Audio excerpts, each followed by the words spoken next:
الحبيب تميل ومعي بذلك شاهد ودليل. أما الدليل إذا ذكرت محمدا فترى دموع العاشقين تسيل. Assalamualaikum warahmatullahi wabarakatuh. Bismillahirrahmanirrahim. Allahumma aftah alaina hikmataka wanshur alaina min khazaini rahmatika ya arhamar rahimin. Rabbi shrah li sadri wa yassir li amri wahlul 'uqdatam min lisani yafqahu qawli. Amin. Alhamdulillah, bersyukur kepada Allah yang telah memberikan izin kepada kita bagi meneruskan pengajian kita bagi mata pelajaran ibadah.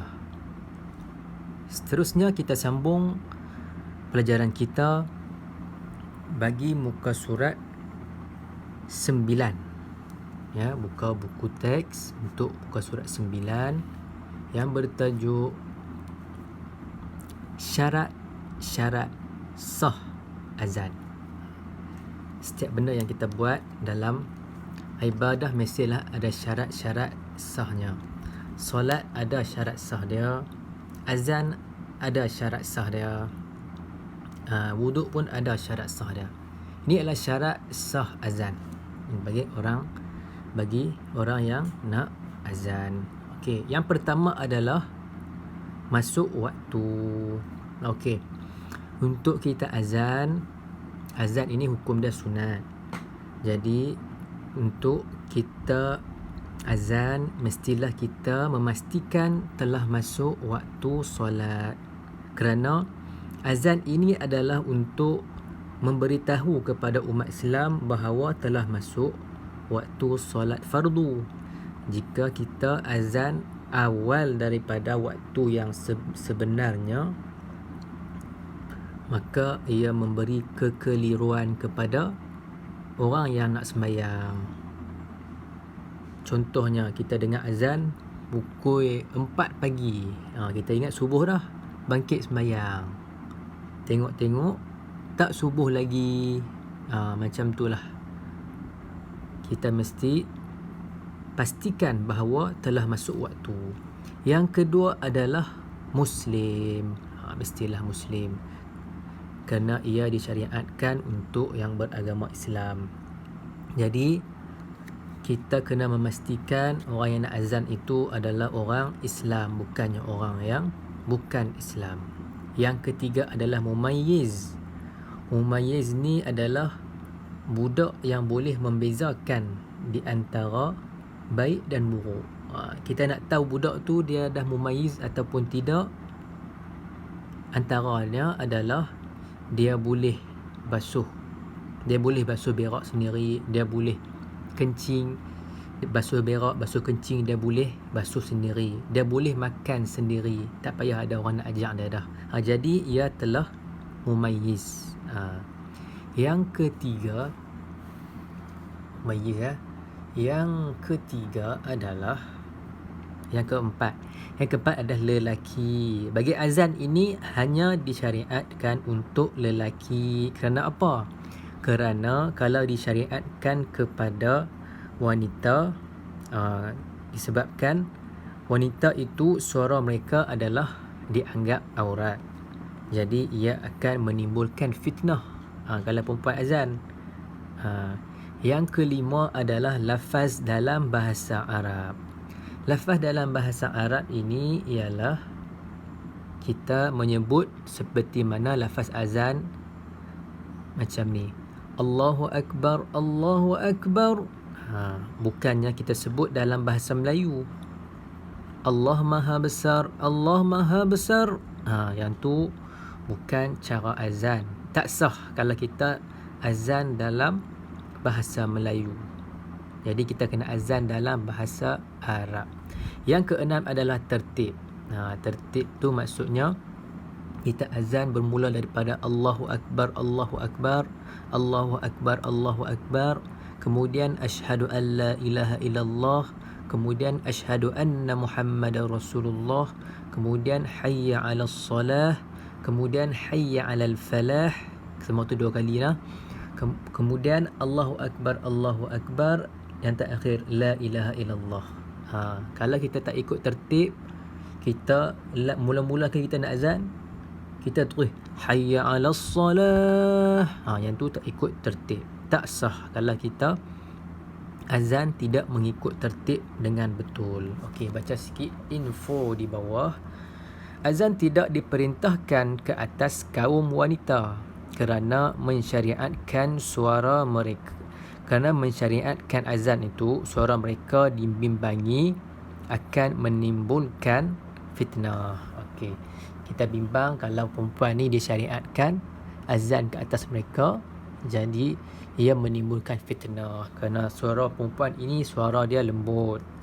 Kalau orang lelaki dengar, dia mungkin dia akan menimbulkan fitnah kepada perempuan itu. Okey. Seterusnya buka muka surat 10, iaitu sunat ketika azan. Okey. Sunat ini apa dia? Sunat ini adalah benda yang bila kita buat, kita akan mendapat pahala. Kalau kita tak buat, kita tak dapat apa. Kalau kita buat, kita dapat pahala. Kalau benda wajib kita buat, itu wajib. Kita buat dapat pahala. Kalau kita tak buat, dapat dosa. Tu beza dia sunat dengan wajib. Sunat ni kalau kita buat dapat pahala, tak buat tak dapat apa. Okey. Sunat ketika azan yang pertama adalah menghadap kiblat. Kita kena menghadap kiblat. Jangan membelakangi kiblat. Yang kedua adalah suci daripada hadas. Dia mestilah suci daripada hadas, sama ada hadas itu kecil ataupun hadas besar. Kalau dia ada hadas kecil, dia kena berwuduk dahulu sebelum azan. Kalau dia berhadas besar, dia kena mandi wajib dahulu, kemudian dia berwuduk, kemudian baru dah dia boleh azan. Yang ketiga adalah memalingkan muka ke kanan ketika mengucapkan hayya 'alas salah. Caranya adalah ni, contoh ni kepala kita menghadap ke kanan macam mana ketika hayya 'alas salah. Contoh hayya 'alas salah.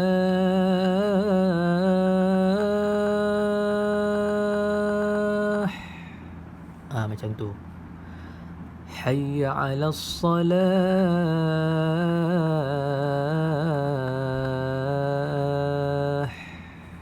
Tu hayya 'alas salah. Kalau hayya 'alal falah pula, hayya 'alal falah.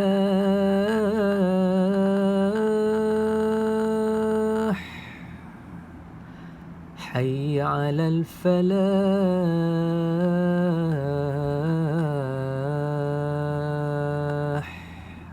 Kita bayangkan yang ni adalah kepala. Tetapi ketika kita menyebut, kita memalingkan kepala tu, dada kita mestilah menghadap ke kiblat. Dada kita tetap menghadap ke kiblat. Kepala sahaja yang berpusing. Dada tetap menghadap ke kiblat. Okey, kali lagi kita baca. Memalingkan muka ke kanan ketika mengucapkan hayya 'alas salah, ke kanan. Kemudian dan ke kiri ketika mengucapkan hayya 'alal falah, ke kiri. Hayya 'alal falah ke kiri. Manakala dada tetap menghadap kiblat, kepala sahaja yang ke kiri dan ke kanan, dada tetap ke kiblat.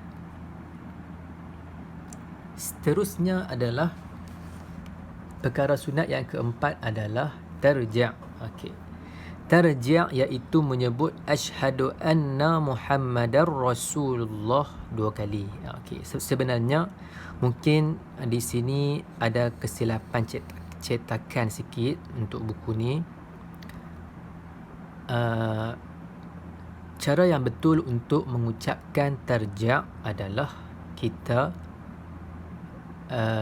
mengucapkan 2 kalimah syahadah 2 kali sebelum kita azan, yang kita kena ucapkan dengan secara perlahan, seolah-olah kita sahaja ataupun orang yang dekat sahaja dengan kita yang boleh dengar. Okay. Tarji' iaitu menyebut asyhadu an la ilaha illallah, betul 2 kali asyhadu an la ilaha illallah, kemudian asyhadu anna Muhammadar Rasulullah, asyhadu anna Muhammadar Rasulullah 2 kali secara senyap sebelum dinyaringkan. Okey, contoh dia macam ni. Allahu Akbar, Allahu Akbar, Allahu Akbar, Allahu Akbar. Yang tu kita nyaringkan. Tarji' sebelum kita masuk asyhadu an la ilaha illallah, kita tarji' dahulu perlahan-lahan. Asyhadu an la ilaha illallah, asyhadu an la ilaha illallah, asyhadu anna Muhammadar Rasulullah, asyhadu anna Muhammadar Rasulullah. Yang tu ialah tarji'. Kemudian barulah kita laungkan dengan suara yang nyaring. Asyhadu an la ilaha illallah, asyhadu an la ilaha illallah, asyhadu anna Muhammadar Rasulullah, asyhadu anna Muhammadar Rasulullah. Begitulah berikutnya. Itulah cara untuk tarji' dengan betul. Okey. Kemudian nombor 5. Perkara sunat yang kelima adalah tathwib ketika azan subuh, iaitu melaungkan as-salatu khairum minan naum. Okey. Ini adalah perkara yang sunat. Nama dia mengucapkan as-salatu khairum minan naum ni, nama dia adalah tathwib. Kita kena buat ketika solat subuh sahaja. Hukumnya adalah sunat. Buat dapat pahala. Yang keenam adalah diam bagi orang yang mendengar azan dan menjawabnya. Okay. Orang yang tidak azan, ketika dia mendengar azan, disunatkan untuk dia menjawab. Kita disunatkan untuk menjawab azan. Yang ketujuh adalah berdoa selepas azan. Macam mana doa? Macam contohnya, doa dia bila kita dengar la ilaha illallah, kemudian kita jawab la ilaha illallah, dan kita berdoa Allahumma rabb hazihi ad-da'wati tammah was-salatil qa'imah آت سيدنا محمدا الوصيلة والفضيلة والشرف والدرجة العالية الرفيعة وابعثه مقاما محمودا الذي وعدته إنك لا تخلف الميعاد. Itulah doa selepas azan. Kemudian teruskan ke muka surat 11, iaitu perkara yang makruh. Kalau tadi perkara yang sunat, kita buat dapat pahala. Kalau kita tinggal, tak dapat apa. Makruh ini kita buat, tak dapat apa. Tetapi kalau kita tinggalkan makruh ini, kita mendapat pahala. Itulah maksudnya makruh. Kita tinggalkan perkara yang makruh, kita akan memperoleh pahala. Tapi kalau kita buat, adakah berdosa? Tidak. Kita tak dapat apa kalau kita buat. Tetapi sebaiknya kita tinggalkan, kita memperoleh pahala. Nombor 1, perkara yang makruh ketika azan adalah azan ketika berhadas besar atau kecil. Kalau kita berhadas besar, kita dah ada ayat sembahyang. Kemudian kita dah ada ayat sembahyang. Kemudian kita kentut. Lepas tu kita nak azan, dah masuk waktu solat. Kita pilah ambil ayat sembahyang dulu sebelum kita melaungkan azan. Itulah azan ketika berhadas besar ataupun kecil itu makruh. Tetapi boleh azan, cuma makruh. Okey, yang kedua, bercakap-cakap tanpa keperluan. Ketika dia azan dan lagi dia bersembang dengan kawan dia. Tak boleh. Kita azan daripada awal sampai habis, barulah kita nak cakap-cakap apa selepas tu. Kita kena azan bagi habis dahulu. Tapi kalau kita tengah-tengah azan, kita duduk sembang pula dengan kawan kita, "Oi, nak pergi mana?" Contoh. Jadi benda tu adalah makruh. Yang ketiga adalah azan sambil duduk ataupun baring. Okey, disunatkan azan ni adalah kita berdiri dan menghadap kiblat. Jadi kalau selain daripada berdiri, dia duduk ke ataupun dia baring ke, hukumnya makruh kerana disunatkan berdiri sahaja. Yang keempat adalah azan oleh orang fasik. Orang yang fasik adalah orang yang membuat dosa.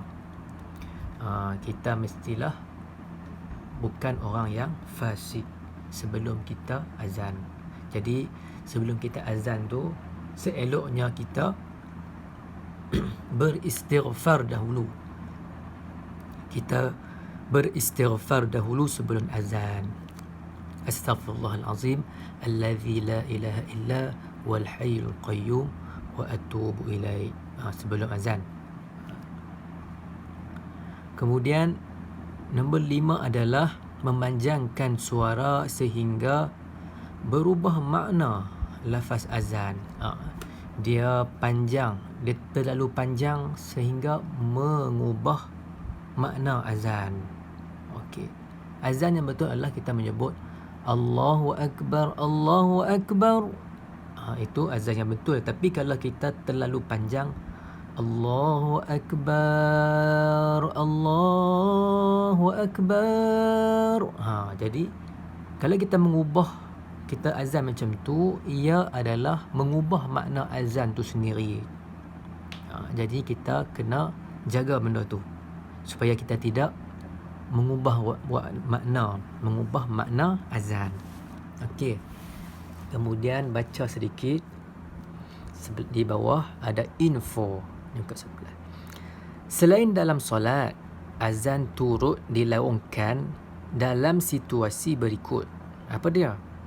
Azan dilafazkan di telinga bayi yang baru lahir. Okey, bila bayi baru lahir, kita azankan di telinga. Dan dilaungkan ketika ribut ataupun berlaku kebakaran. Okey, ketika berlakunya bencana, contoh ribut ataupun kebakaran, kita disunatkan untuk azan. Ialah merawat mangsa yang dirasuk syaitan ataupun histeria. Kalau kita nak merawat orang yang kena rasuk dengan syaitan ataupun histeria, okey, bolehlah kita melaungkan azan. Seterusnya adalah menghadapi peperangan. Masa nak perang pun kita laungkan azan. Kemudian ketika tersesat dalam perjalanan. Okey, contoh kita masuk hutan, kita tersesat, kita pun tak tahu nak buat apa, bolehlah kita melaungkan azan untuk memberi petunjuk kepada kita arah mana yang kita perlu pergi. Mengiringi orang yang bermusafir. Okey, ada orang dia nak pergi Mekah, sebelum lepas kita keluar rumah, kita nak iring orang yang nak pergi Mekah tu. Sebelum kita nak kenderaan, nak jalan tu, eloklah kita melaungkan azan untuk orang yang nak bermusafir. Contoh, kalau musafir yang pendek pun, contoh kita daripada Kedah ni kita nak ke Kuala Lumpur, disunatkan juga untuk kita azan kerana ia dikira bermusafir juga. Okey. Setakat itu sahaja pelajaran kita pada kali ini. Assalamualaikum warahmatullahi wabarakatuh.